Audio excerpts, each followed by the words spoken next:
Boa noite. Agora eu sou ouvido, né? Ok. Hoje nós vamos falar sobre a parábola do juízo final. Ela encerra o ministério de Jesus aqui na terra e é dita um pouco antes dele ser preso e levado para a crucificação. Se nós fizermos uma análise, uma comparação, essa parábola ela seria uma colheita de um plantio realizado anteriormente. Eu vou lê-la aqui para que nós possamos nos situar e, a partir daí, nós vamos tecer comentários um pouquinho mais profundos sobre ela.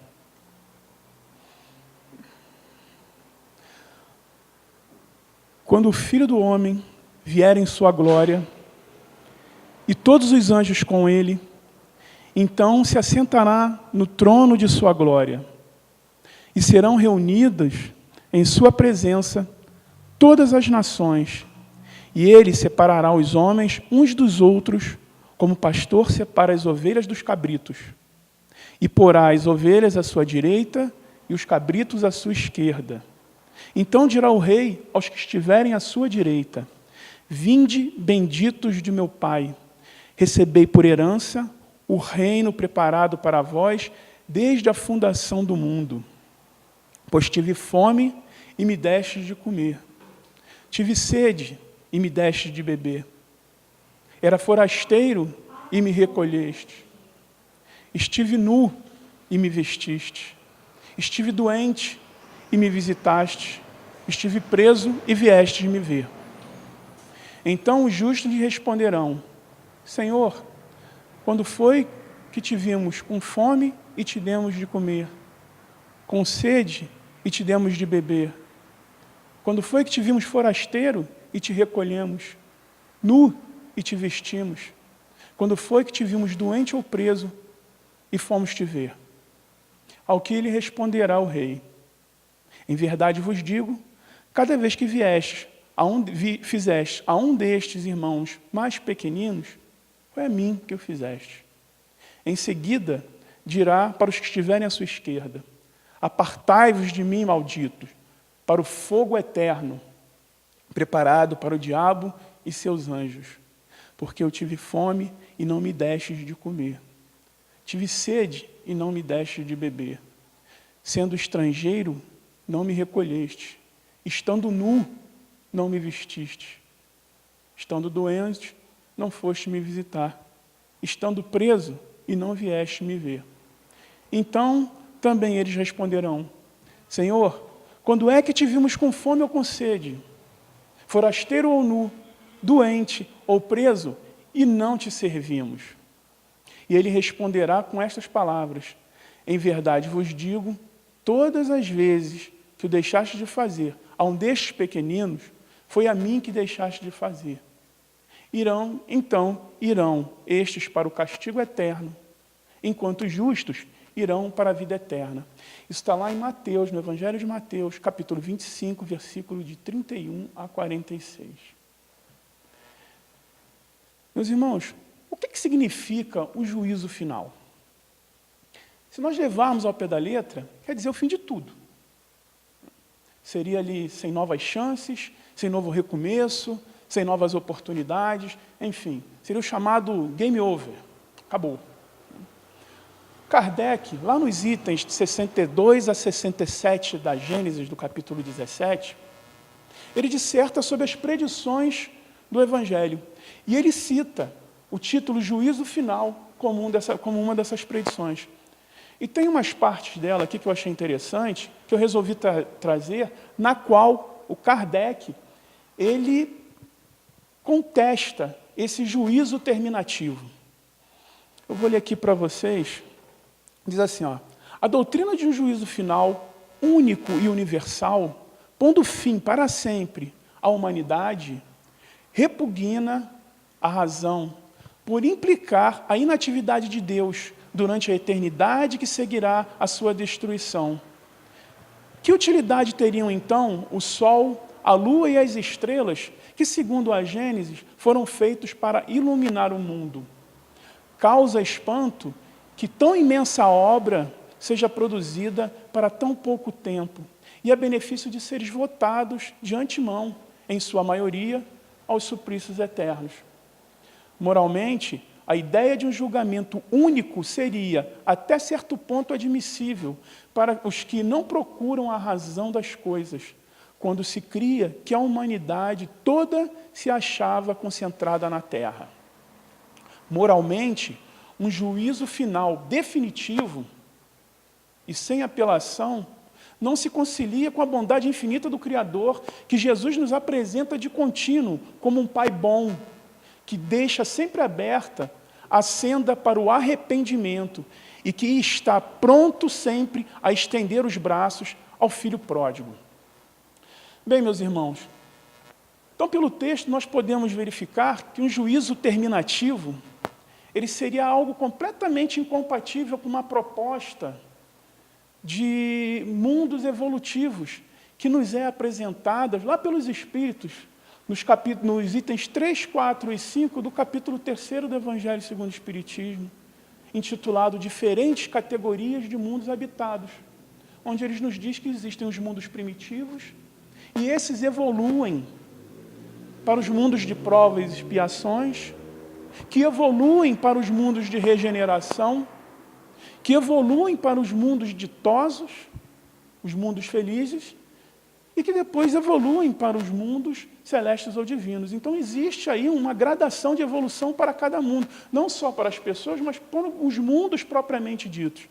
Então não teria lógica Deus simplesmente jogar fora o trabalho de bilhões, talvez trilhões de anos, por mero capricho. A reunião dos espíritos crísticos nas proximidades da Terra, a escolha de Jesus como governador do orbe, a entrega a ele de um bloco incandescente para que formasse o planeta, a espera de até 3 bilhões de anos para que a Terra tivesse condições de receber os primeiros princípios vitais que aqui apareceram. E eu estou falando isso porque está registrado no livro A Caminho da Luz, ditado pelo Espírito Emmanuel e psicografado por Chico Xavier. E no livro também, Evolução em Dois Mundos, ditado pelo Espírito André Luiz e também psicografado pelo nosso querido Chico Xavier. Então veja o trabalho que eles tiveram em planejar esse mundinho aqui nosso, esse mundo, esse planeta aqui, que por sinal maravilhoso. Veja o trabalho que eles tiveram e depois teria uma data de validade, olha, acabou, depois daqui não tem mais nada, eu não vou mexer mais com isso. Não pensou Deus falando isso? Não vou mais mexer com isso, tal. Esse negócio de mexer com o homem dá muito trabalho. Aí, como diz Kardec, onde estaria a compaixão do Pai para com os filhos pródigos, para conosco, com nós mesmos? Onde estaria a compaixão dele? Porque nós vivemos errando, somos seres errantes, que merecemos, aí precisamos, não é que merecemos, precisamos de segundas, terceiras, quartas, quintas, décimas, enésimas chances. E Jesus, quando ele nos apresenta essa parábola como um todo, ele nos mostra, na verdade, uma lei de causa e efeito atuando sobre uma colheita que é resultante de um plantio anterior.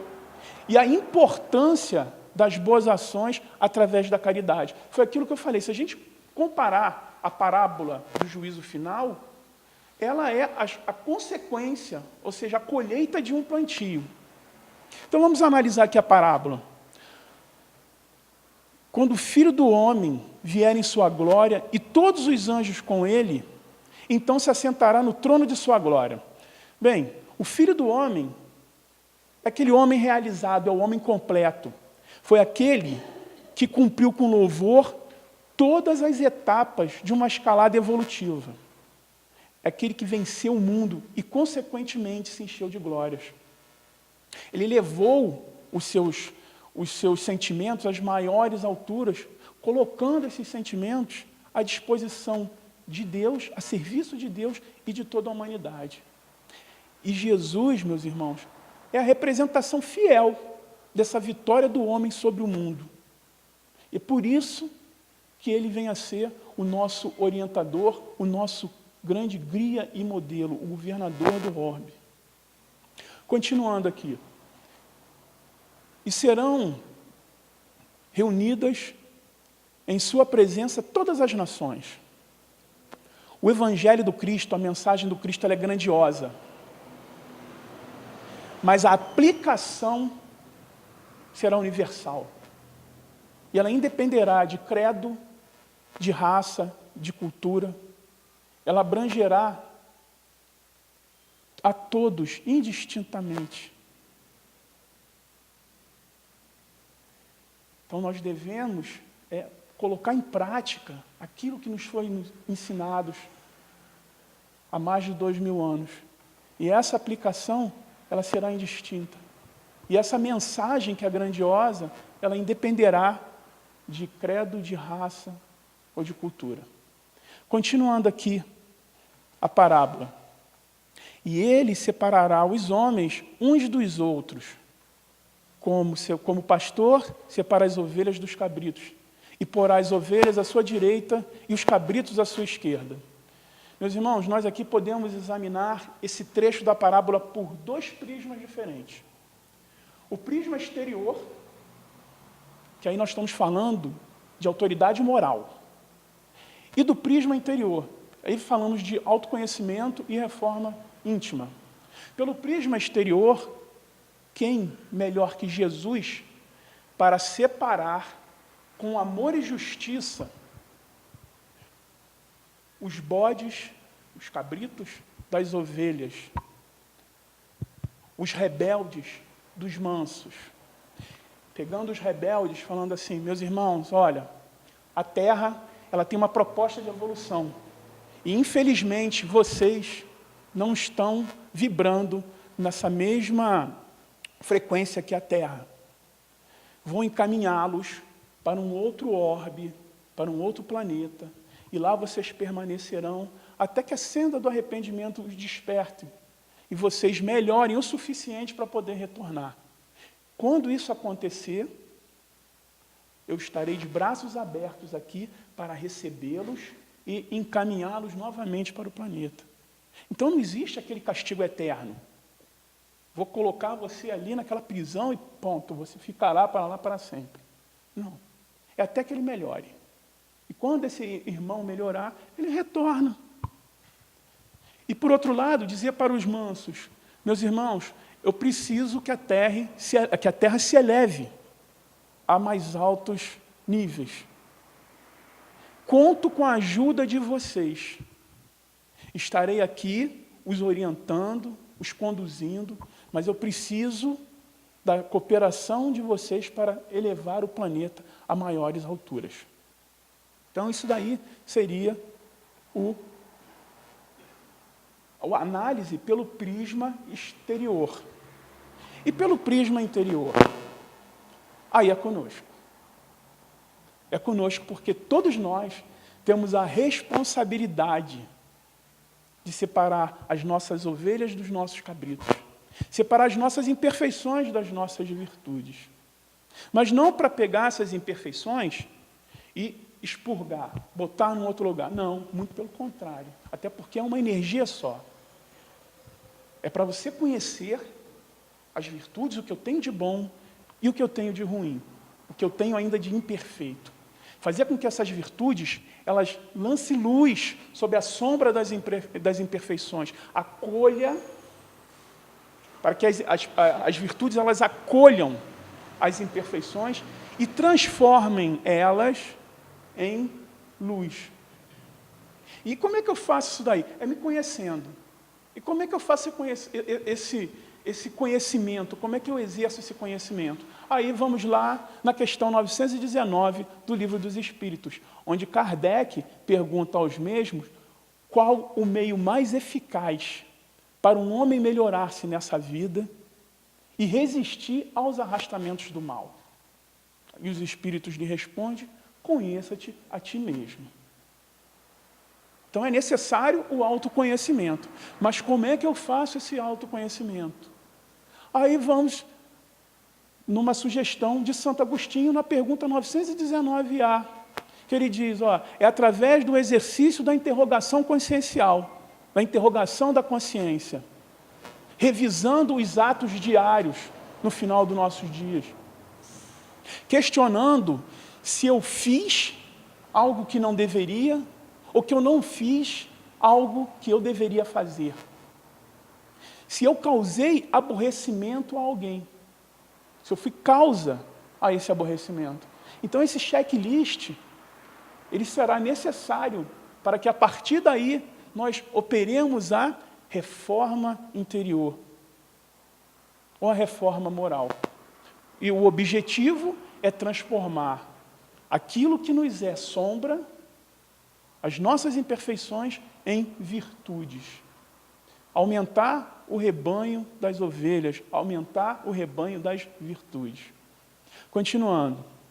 Então dirá o rei aos que estiverem à sua direita: vinde, benditos de meu Pai, recebei por herança o reino preparado para vós desde a fundação do mundo, porque tive fome e me deste de comer, tive sede e me deste de beber, era forasteiro e me recolheste, estive nu e me vestiste, doente e me visitaste, preso e foste me ver. Então, esse daí, meus irmãos, é o lado ressarcitivo da lei de causa e efeito. Nós geralmente costumamos associar, principalmente nós espíritas, costumamos associar a lei de causa e efeito a uma cobrança sobre algo que nós fizemos de errado no passado. Mas ela, na verdade, essa lei, ela tem dois lados. É uma lei com dois lados. É o lado que cobra, mas é o lado que ressarce as boas ações. Se não fosse dessa forma, não seria uma lei de justiça. Seria uma lei de injustiça. Só pender para um lado. Continuando. Então os justos lhe responderão: Senhor, quando foi que te vimos com fome e te alimentamos, com sede e te demos de beber? Quando foi que te vimos forasteiro e te recolhemos, ou nu e te vestimos? Quando foi que te vimos doente ou preso e fomos te ver? Ao que lhe responderá o rei: em verdade vos digo que cada vez que o fizeste a um destes irmãos mais pequeninos, a mim o fizeste. A pergunta dos justos, ela é decorrente de um bem praticado sem interesse. Porque quando a gente faz alguma coisa assim que nós não percebemos, nós somos pegos de surpresa. Então aquela atitude deles de praticar o bem foi tão comum, tão normal, que eles falam: mas por que eu estou merecendo isso? O que aconteceu? O que eu fiz de bom assim para poder merecer essas coisas? Lá no capítulo 137 do livro Fonte Viva, ditado pelo Espírito Emmanuel e psicografado por Chico Xavier, nós encontramos as seguintes palavras: Jesus não se comprometeu com os que combatessem em seu nome, com os que humilhassem os outros, a pretexto de glorificá-lo, ou quando lhe oferecesse culto espetacular em templos de ouro e pedra. Mas afirmou que o menor gesto de bondade dispensado em seu nome será sempre considerado no alto como uma oferenda de amor endereçada a ele mesmo. Então, todo o bem que nós fazemos ao próximo, na verdade, nós estamos fazendo a nós e oferecendo a Jesus. Em seguida, vamos continuando, em seguida, dirá aos que estiverem à sua esquerda: apartai-vos de mim, malditos, para o fogo eterno, preparado para o diabo e seus anjos. Na verdade, não é o Cristo que se afasta de nós. Somos nós que nos afastamos dele através da nossa insânia e da nossa invigilância. Aí nós caminhamos para um fogo, mas não um fogo eterno, mas para um fogo interno, um fogo da consciência culpada. E esse fogo invariavelmente nos levará para regiões infelizes, onde lá estarão também espíritos que vibrarão no mesmo padrão vibracional que o meu. É a famosa lei de atração. Quanto mais alto o meu padrão vibracional, eu vou atrair espíritos e pessoas com o mesmo padrão alto de vibração. Quanto mais baixo o meu padrão vibracional, eu atrairei espíritos com padrão baixo e pessoas com padrão baixo de conduta e vibração. Serão esses os meus companheiros de caminhada. Continuando. Porque tive fome e não me deste de comer. Tive sede e não me deste de beber. Sendo estrangeiro, não me recolheste. Estando nu, não me vestiste. E enfermo e na prisão, não me visitaste. Então, também eles responderão: Senhor, quando é que te vimos com fome ou com sede? Forasteiro ou nu? Preso ou doente, e não lhe servimos? É o que ele responderá: em verdade vos digo, todas as vezes que deixaste de fazer a um destes pequeninos, foi para mim que deixastes de fazer. Kardec questiona os espíritos, lá na pergunta 642 do Livro dos Espíritos, onde ele diz assim, para agradar a Deus e assegurar uma sua posição futura, bastará que o homem pratique o mal? E os espíritos lhe respondem: não, é necessário que se faça o bem no limite de suas forças, pois cada um responderá por todo mal que haja resultado de não haver praticado o bem. Então não basta apenas a nossa inação no mal, eu me abster de fazer o mal. Eu preciso também agir no bem. Então, às vezes a gente vê algumas situações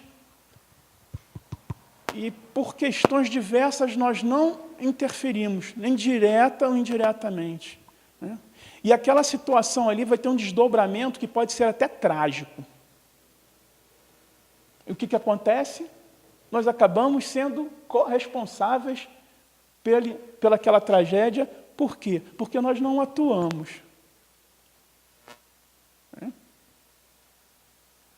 Então veja que os espíritos, eles pedem o quê? Façam o bem, atuem no bem, no limite das suas forças. Eles não pedem a nós que nós façamos esforços sobre-humanos, que nós carreguemos o mundo nas costas, que paremos um trem desgovernado com a mão, ou que saímos por aí pulando de edifício, voando, até porque isso daí é coisa de heróis da Marvel lá, né? É o pessoal dos Vingadores, lá, o Homem-Aranha, o Homem de Ferro, isso daí é coisa para eles, assunto para eles. Para nós aqui, eles só pedem simplesmente que façamos o bem dentro das nossas possibilidades. E continuando, irão estes para o castigo eterno, estes os desavisados, aqueles que tiveram a oportunidade de conhecer o Evangelho e não conheceram, dispensaram, ou aqueles ainda que conheceram o Evangelho, mas não quiseram praticar. Eterno, entre aspas, né? Porque a gente sabe que não existe uma eternidade de castigo, de sofrimento. Enquanto os justos irão para a vida eterna. Então, como dito antes, a lei de causa e efeito atuando sobre uma colheita resultante de um plantio. E é por isso da importância da caridade, que, por sinal, ela está ao alcance de todo mundo, pobre, rico, sábio, ignorante, ateu, crente, enfim, de todo mundo. E Jesus, ele nos apresenta, ele nos mostra essa possibilidade de fazer a caridade, quando em outro momento ele nos traz os ensinamentos da parábola do bom samaritano, que seria, na verdade, fazendo uma comparação, seria o plantio. Então nós temos a parábola do juízo final como a colheita. E a parábola do bom samaritano, o plantio. E nela, um doutor da lei, querendo experimentar Jesus, porque na verdade ele era sempre experimentado, pergunta a ele: o que seria necessário para herdar a vida eterna? E Jesus lhe responde: com uma outra pergunta. O que diz a lei? O que está escrito nela? O que você entende? Já deixando claro que Jesus não veio destruir a lei. Ele veio, sim, dar-lhe cumprimento. Aí o doutor da lei responde: amarás o Senhor teu Deus de todo o teu coração, de toda a tua alma, de toda a tua força e de todo o teu entendimento. E amarás o próximo como a ti mesmo. E Jesus fala para ele: faze isso e viverás. Mas ele, não satisfeito, pergunta a Jesus: e quem é meu próximo? Aí Jesus vai e começa o ensinamento da parábola do bom samaritano. Um homem descia de Jerusalém para Jericó, quando cai na mão de salteadores. Esses lhes tiram a roupa, o espancam e deixam quase morto. Essa expressão quase morto, ela é crucial, é um dos pontos cruciais dessa parábola aqui. E nós vamos ver por quê.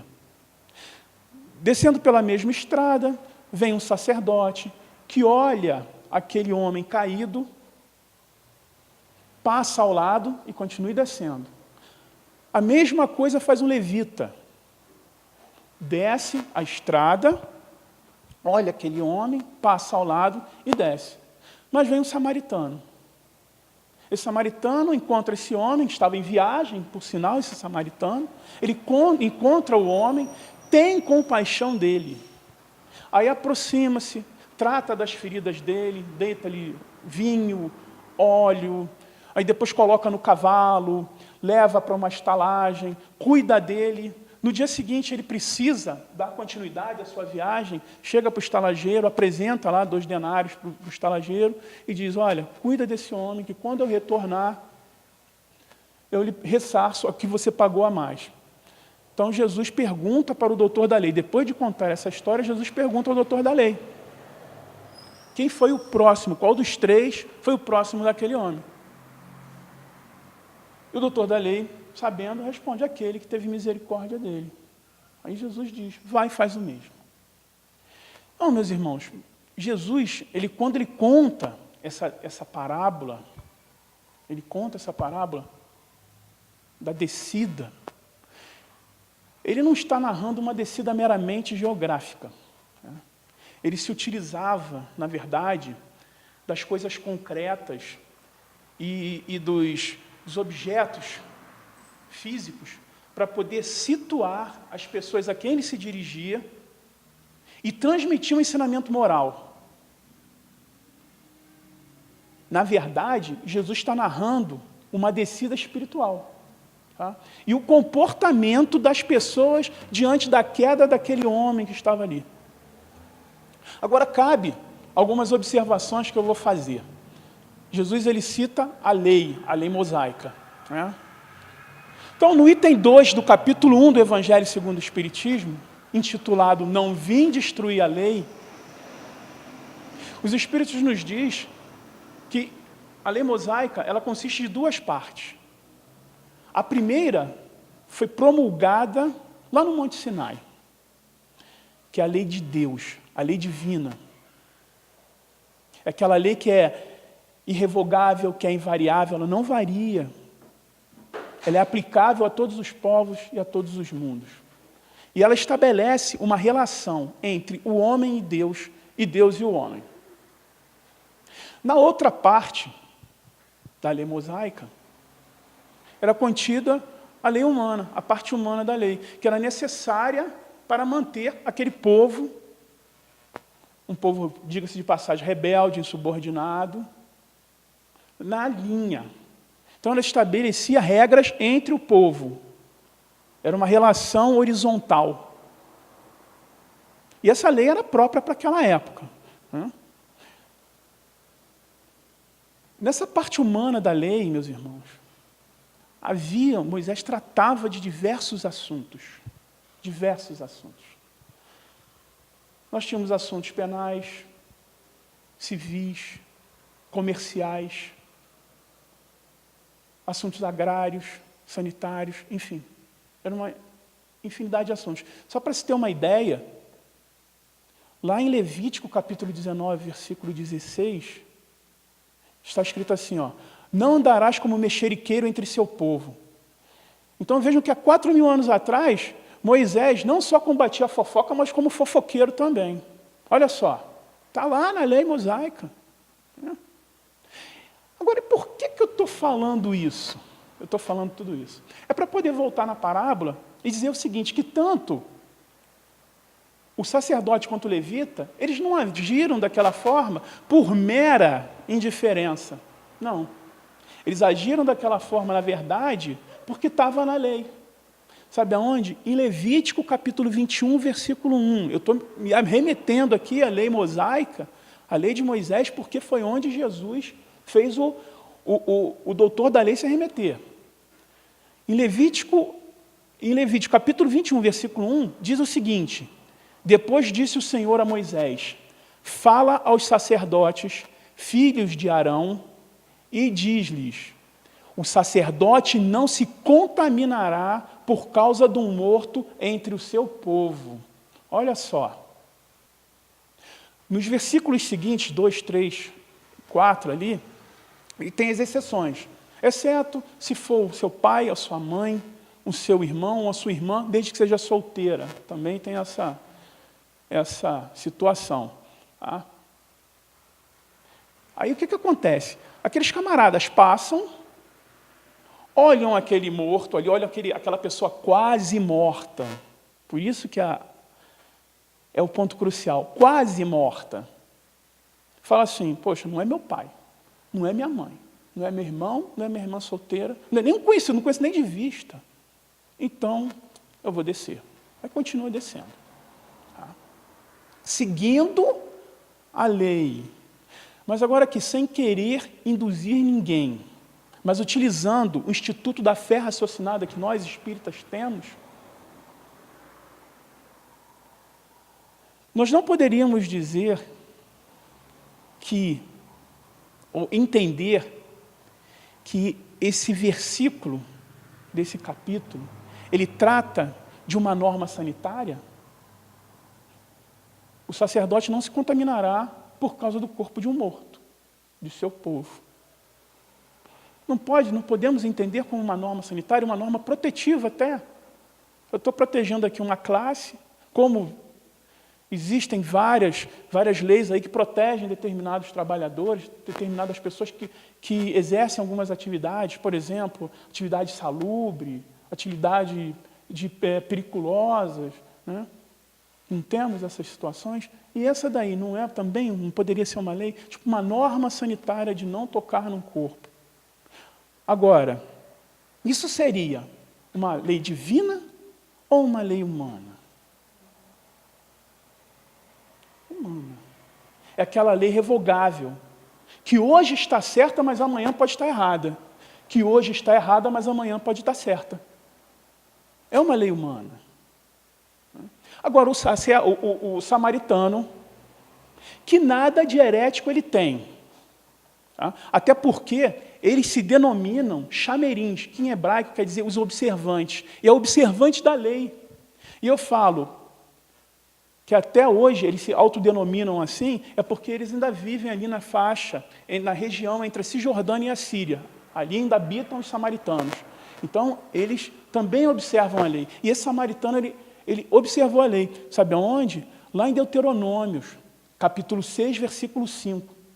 Diz assim, ó, amarás o Senhor teu Deus de todo o teu coração, de toda a tua alma, de todo o teu poder. E em Levítico, capítulo 19, versículo 18, diz, não te vingarás, nem guardarás ira contra os filhos de teu povo, mas amarás o teu próximo como a ti mesmo. Olha só, estava na lei. Então, meus irmãos, os três observaram a lei. Só que o sacerdote e o levita estavam tão apegados aos protocolos externos, ao religiosismo da parte humana da lei, que eles não tiveram a clareza, eles não conseguiram fazer uma leitura daquela situação e enxergar que aquele homem caído era uma pessoa que necessitava de ajuda. Eles foram incapazes de quebrar um protocolo. Por isso da inércia. Eles estavam anuviados por uma fé cega. Aquela fé que, como diz a leitura que a nossa colega fez, levada ao extremo, ela gera o fanatismo. Na verdade, a fé cega é a mãe do fanatismo. E é uma crença que pode até matar. Já o samaritano, né, ele observa a parte nuclear da lei, que é a lei de Deus, que é a lei invariável, que é a lei irrevogável no tempo e no espaço, que invariavelmente ela é aplicável a todos os povos e a todos os mundos. E Jesus, ele faz questão de exaltar o comportamento do samaritano. E ele destaca primeiro o quê? O sentimento. Porque ele teve compaixão. Ou seja, um dos atributos da caridade. E depois ele destaca os atos, propriamente dito, as providências. Que ele deita ali, naquele homem, vinho e azeite nas feridas dele, né? O vinho, como toda bebida alcoólica, como todo etílico, possui álcool. E álcool serve para esterilizar também, né? É uma das funções do álcool, é de esterilizar, evitando que aquelas bactérias elas se alastrem. E deita o óleo. O óleo, pela sua viscosidade, sua composição viscosa, ali, ele serve como uma capa protetiva, né? É o famoso band-aid lá do passado. Aí Jesus vai destacando, né, que ele coloca aquele homem no cavalo, leva para a estalagem, pede, cuida dele, depois ele precisa seguir as pairagens, seguir no seu caminho, a sua trajetória, mas ele deixa tudo azeitado ali, tudo engrenado para que o estalageiro continue os cuidados com ele. Enfim, o samaritano, ele presta ali os primeiros socorros. Espiritualmente falando, ele tenta ajudar um irmão a curar as suas chagas morais. Chagas essas que podem ter servido de acesso para esses salteadores lá, né? E quando nós estamos em queda, nós somos influenciados pelos salteadores espirituais, pelos aqueles obsessores que roubam a nossa paz, que nos despem de todo o senso moral e que nos espancam com os vícios da alma, né? Aí nós passamos a viver uma vida de quase morte. E todo esse movimento que Jesus ele faz de enaltecer o samaritano é porque ele leva a termo a parábola do juízo final, quando ele ampara um irmão mais pequenino, um irmão que está em queda. E ele diz o quê? Esse daí, entre outras coisas, é o bendito do Pai, como o próprio Cristo diz, corroborando com o que diz Kardec, num trecho do Evangelho segundo o Espiritismo, lá no item 5 do capítulo 15, intitulado Fora da Caridade não há salvação, onde ele diz que não se pode amar a Deus sem amar ao próximo e não se pode amar ao próximo sem amar a Deus. Entretanto, queria uma coisa que deixar clara aqui, que Jesus, ele não só enaltece o samaritano, mas ele também faz um alerta para nós, para que nós observemos a parte essencial da lei e que não fiquemos ali cristalizados no religiosismo. Porque a religião ela é muito boa, ela necessita ser boa desde que tenha religiosidade, ou seja, essa liga que conecta o homem a Deus. Isso é a religiosidade. Se ela não tiver essa liga, nós vamos viver apenas no religiosismo. Nós vamos ficar cristalizados nos dogmas de qualquer religião. Muitas vezes a oportunidade de ajuda ao próximo, ela bate nas nossas portas. Ela vai lá na nossa casa nos buscar. Porém, em algumas situações, nós alegamos compromissos diversos ali, sociais, e até mesmo compromissos religiosos. Aí dispensamos essa oportunidade de ajuda. Dispensamos, não vai dar para ajudar. Dispensamos. Aí passamos ao lado igual ao samaritano, igual ao sacerdote e o levita, nós passamos o lado e vamos descendo a ladeira. O mesmo comportamento. Aí depois nos surpreendemos quando vamos parar lá no Hall dos Bodes. E o que eu estou fazendo aqui? Caramba, que lugar escuro é esse? Pô, que gritaria é essa? Que gemição, tanta gente gemendo, ranger de dente. E aquele camarada que está sentado ali chorando, eu conheço, era lá do centro. E aquele ali também. Está cheio de gente conhecida minha aqui, olha. Aí vão perguntar, Senhor, quando foi que não te servimos? Aí a nossa consciência, o nosso juízo consciencial, vai falar, olha, aquela vez que eu bati lá na sua porta, precisando de ajuda, você disse que não podia me ajudar, porque você precisava assistir o último episódio da última temporada da tua série predileta, lá de Games of Thrones. Ou então, eu bati na outra vez que eu bati na sua porta, você falou, meu irmão, não dá para ajudar porque eu tenho que ir lá para o centro fazer uma palestra. Agora não dá, volta aqui outra hora. Ou então, numa outra situação onde estava havendo uma briga de casal, meus vizinhos do lado estavam brigando, tendo uma discussão acalorada. E eu me omiti de intervir, direto ou indiretamente, mesmo que acionando as autoridades competentes, relatando o que estava acontecendo ali. Por quê? Porque eu falei assim, ó, em briga de marido e mulher, ninguém mete a colher. Aí eu não meto a colher, vai a pessoa lá, um cônjuge mete uma facada ou mete um tiro no outro. Olha só. E eu acabo sendo responsabilizado também, ou corresponsável pela minha omissão. Então, aí eu paro no Hall dos Bodes. Meus irmãos, não percamos a oportunidade de fazer o bem, de fazer a caridade na sua mais pura essência. Não percamos. Jesus, ele quebrou uma série de paradigmas. Ele curou os sábados, que era proibido. Ele falou com a mulher samaritana, lá no poço de Jacó, na Samaria. Olha só. Ele falava com as prostitutas. E ele recebeu Maria de Madalena na casa de Simão Pedro. Simão Pedro, quando vê aquela mulher na casa dele, ele fica escandalizado, porque Maria de Madalena, até então, era uma pessoa de conduta duvidosa, ou conduta reprovável, antes de tornar esse ser de luz que todos nós conhecemos. Então, que nós também consigamos fazer a quebra desses paradigmas, tanto sociais quanto religiosos, em detrimento da ajuda ao próximo.